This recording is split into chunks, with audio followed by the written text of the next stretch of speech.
So Greek sculpture, what's so great about it? Well, Greek sculpture is famous for several different reasons. First off, remember most of the sculpture that we have that we now call ancient Greek is in fact actually Roman copies in marble.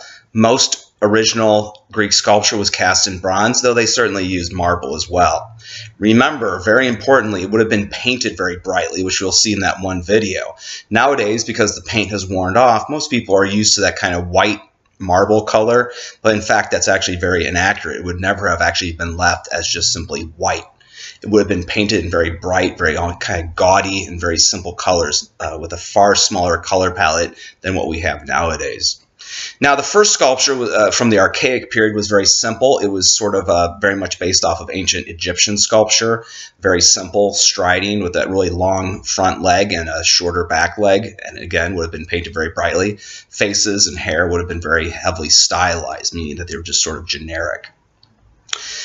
Classical sculpture, however, particularly the sculpture of artists such as Myron, use what we call contrapposto to breathe this new sense of naturalism into the sculptures.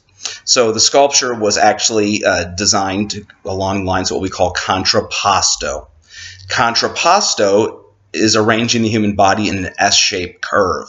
So the human body is not perfectly symmetrical, so consequently the human body sort of always rests its weight on one side of its body, thus causing the body to kind of create this sort of S-shaped curve to it, whether it's in motion or at rest. Finally, we're going to have Hellenistic sculpture, which is very violent, very dramatic. It was the sculpture of the Greek world after the conquest of Alexander the Great, when Greek culture spread all around the Eastern Mediterranean, even as far away as Afghanistan and Iran. So watch that video about Greek sculpture, and then there'll be a discussion question.